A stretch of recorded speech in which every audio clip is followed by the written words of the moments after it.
Enfin un contrôle fiscal. Ma sœur Léa a annoncé la nouvelle avec un air de triomphe dans le groupe WhatsApp de la famille.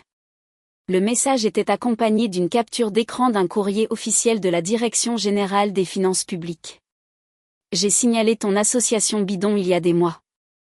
On va enfin voir l'arnaque que tu as mise en place. Mon père a répondu avec des émojis d'applaudissements et ma mère a ajouté un émoji de main jointe, comme si dénoncer sa propre sœur pour fraude était une sorte de victoire spirituelle. Mais pourquoi me suis-je contentée de mettre la discussion en sourdine au lieu de me défendre ? Et pourquoi l'inspecteur des finances qui est arrivé dans mon bureau 3 semaines plus tard s'est-il arrêté net au milieu de sa présentation ? Sa carte professionnelle est restée figée dans sa main tendue alors qu'il fixait le mur de photographies derrière moi, les visages de chaque ancien combattant que notre organisation avait aidé au cours des 8 dernières années. « Madame » a-t-il dit d'une voix brisée. « Je suis sur cette photo. » Deuxième rang, troisième en partant de la gauche. Novembre 2019. J'ai regardé de plus près. Il paraissait plus jeune, plus mince, les yeux creusés par cet épuisement particulier de celui qui a tout perdu, mais c'était incontestablement lui, David Roche. Vous vous souvenez de mon nom ? Son calme professionnel a volé en éclats. Vous m'avez donné un toit quand je n'avais plus rien. Votre association est la raison pour laquelle je suis debout ici aujourd'hui, la raison pour laquelle j'ai un emploi, la raison pour laquelle je suis en vie. Il a regardé ses documents, puis à nouveau le mur. Qui vous a dénoncé pour fraude ?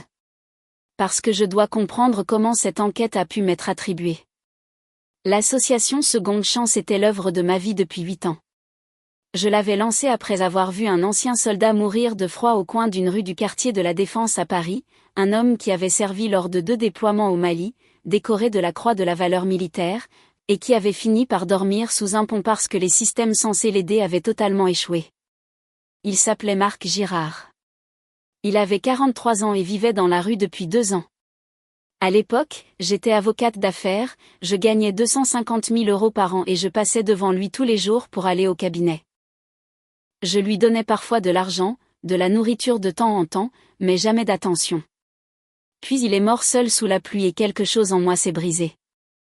J'ai démissionné 3 mois plus tard, j'ai utilisé mes économies pour louer un petit immeuble et j'ai commencé à loger des anciens combattants qui étaient passés entre les mailles du filet.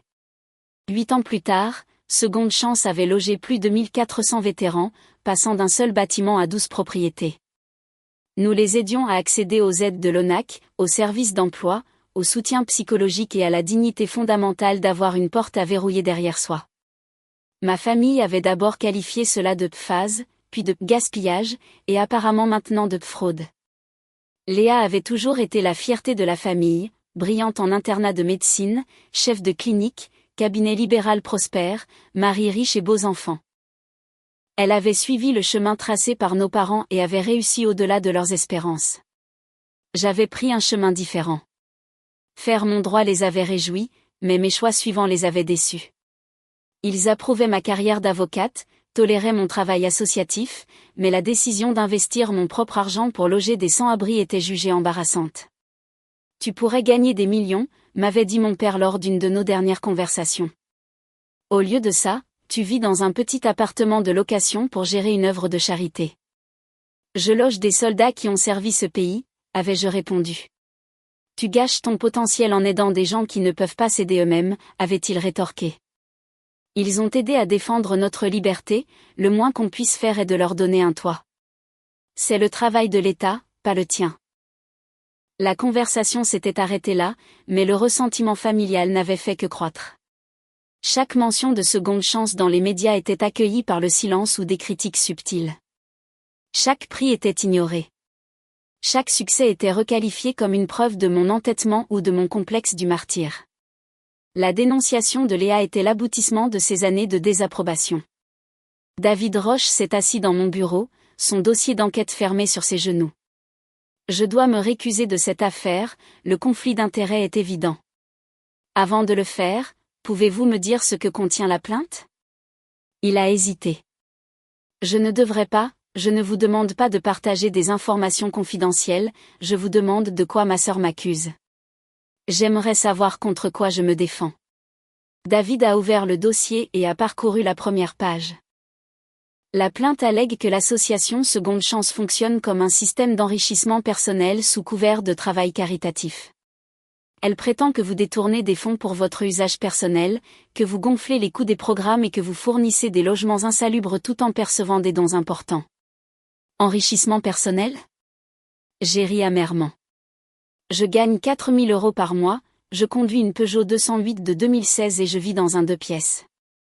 La plainte ne mentionne pas ces détails. Non, évidemment. J'ai montré nos livres de compte à David, chaque don documenté, chaque dépense catégorisée, chaque coût vérifié par des audits annuels menés par des cabinets d'expertise comptable indépendants. Nous avons déjà été contrôlés 3 fois en 8 ans, ai-je expliqué. Rapports impeccables à chaque fois. Nous fonctionnons avec un ratio d'efficacité de 92%. Cela signifie que 92 centimes de chaque euro vont directement au logement et aux services pour les vétérans. C'est exceptionnel, la norme du secteur tourne autour de 75%.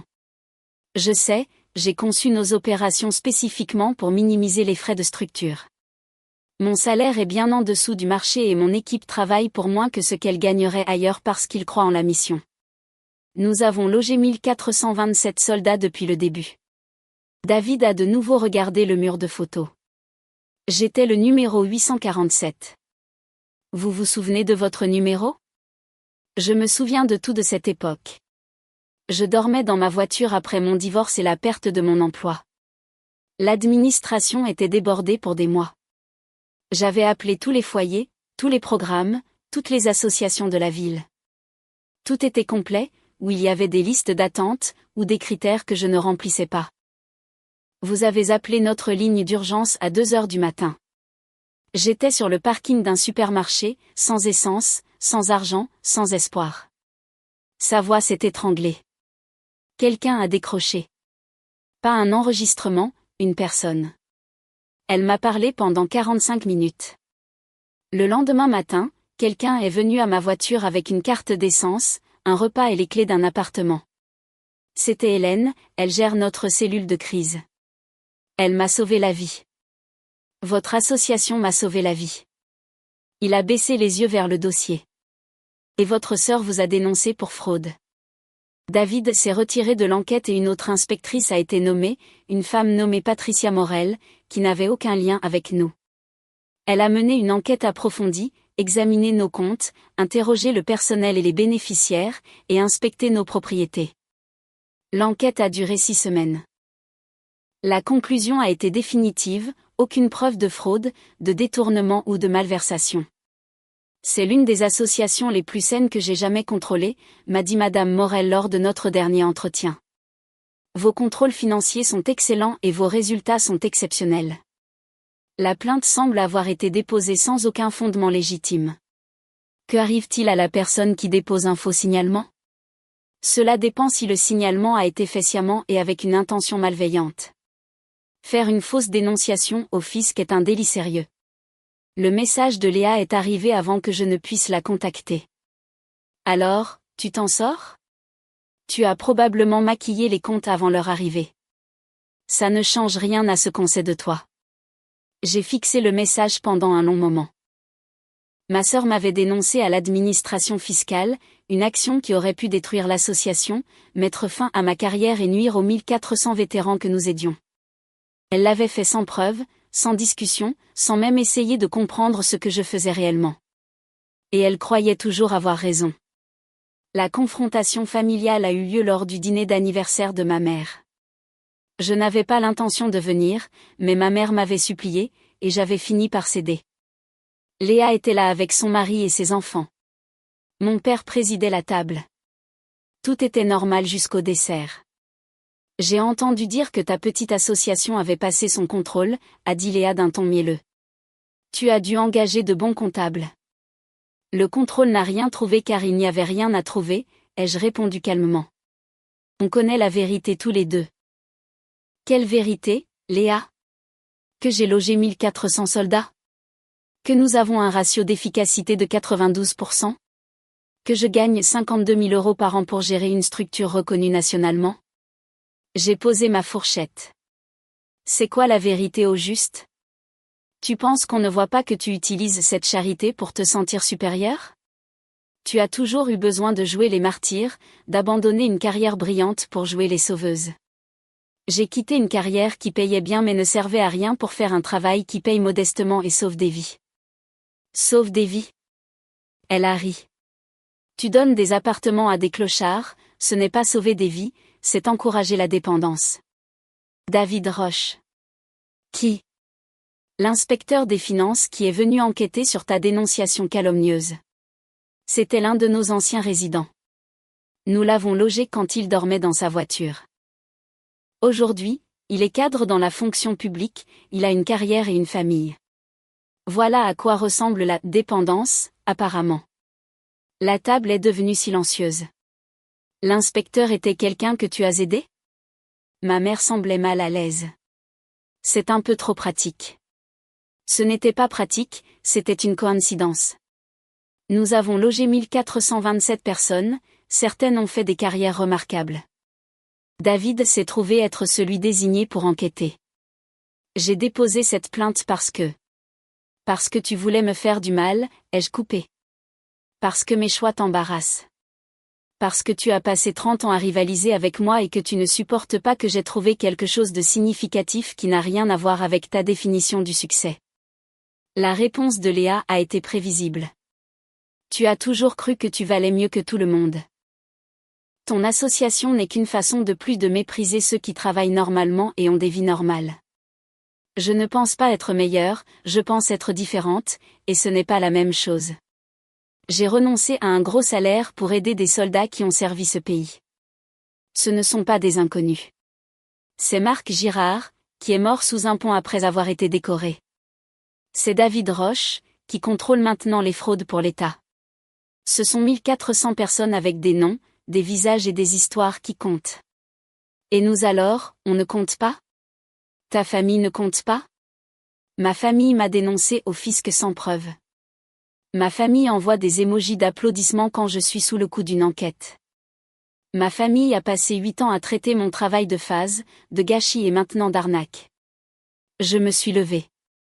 Je ne compte pour vous que lorsque je rentre dans vos cases.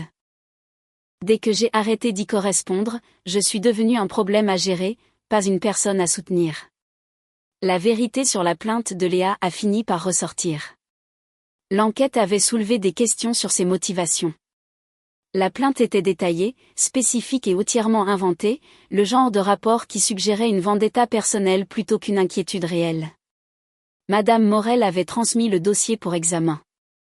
La fausse dénonciation étant un délit, l'enquête sur mon association a déclenché une enquête sur ma sœur. Je n'ai pas menti, a insisté Léa quand elle a appris la procédure. J'avais des doutes. Tu as allégué des actes de fraude précis qui n'ont jamais eu lieu. Tu as prétendu que je détournais des fonds alors que les audits prouvaient le contraire. Tu as décrit des logements insalubres alors que nos biens sont au-dessus des normes. J'ai eu les copies de ta plainte via mon avocat. Tu n'avais pas de doute, Léa, tu avais de la rancœur. Tu voulais qu'on enquête sur moi pour valider ton ressentiment, mais au lieu de ça, ils ont validé mon travail. L'enquête administrative sur le faux signalement de Léa a duré 4 mois. Elle n'a pas été condamnée au pénal car prouver l'intention malveillante absolue était complexe, mais elle a reçu un avertissement formel et le signalement a été inscrit dans les registres officiels. Son cabinet médical en a subi les conséquences. Quand ses collègues ont appris qu'elle avait tenté de couler l'association de sa sœur par pur dépit, les relations professionnelles se sont refroidies et les recommandations de patients ont chuté. Sa réputation de « sœur parfaite et responsable » s'est fissurée. Je n'ai tiré aucune satisfaction de ces difficultés, je voulais juste de la distance. David Roche est devenu un ami. Après la clôture de l'enquête, il m'a contacté, non plus comme inspecteur, mais comme ancien bénéficiaire souhaitant aider. Il a commencé à faire du bénévolat chez Seconde Chance, partageant son histoire avec les résidents actuels. Quand vous êtes au fond du trou, dans votre voiture, vous ne pouvez pas imaginer retrouver une vie normale, leur disait-il. Mais me voici. Fonctionnaire, propriétaire, mari et père. Chaque étape a commencé par quelqu'un qui m'a donné une chance. Je lui demandais souvent de raconter l'appel téléphonique de 2 heures du matin. J'étais prêt à tout abandonner, disait-il. J'ai appelé parce que j'avais vu un dépliant et je m'étais dit, un dernier essai avant deux. Il s'arrêtait là. Hélène a répondu. Elle m'a parlé comme à un homme, pas comme à un problème. Elle a dit que l'aide arriverait le matin, et c'est ce qui s'est passé. C'est ce qui m'a sauvé, pas seulement l'appartement, mais le fait d'être vu, entendu, d'avoir de l'importance. L'organisation est sortie renforcée de cette épreuve.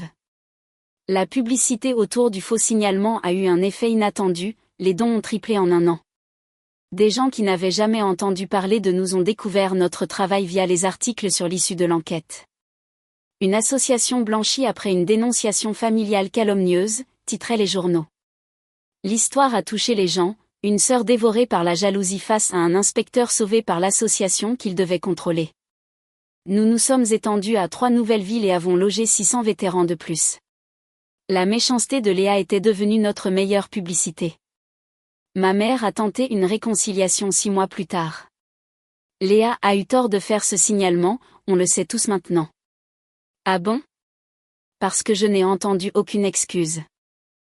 J'ai entendu des justifications, mais personne n'a dit « Je suis désolé d'avoir essayé de détruire l'œuvre de ta vie ». On était inquiets. Vous étiez hostile, il y a une différence.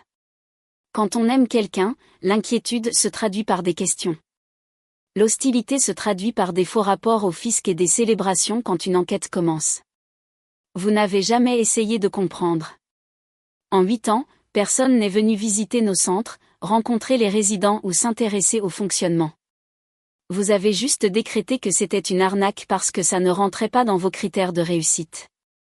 Est-ce qu'on peut passer à autre chose? À quoi? À une relation où je prétends que ces 8 dernières années n'ont pas existé? Je vous préviendrai quand je serai prête à redéfinir ce qu'est une famille avec des gens qui m'ont dénoncé à l'État.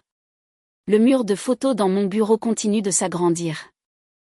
Il y avait 1427 visages quand David Roche est entré. Il y en a maintenant plus de 2000. Des hommes et des femmes qui ont servi, ont lutté, et ont retrouvé leur chemin grâce à ce que ma famille appelait une arnaque.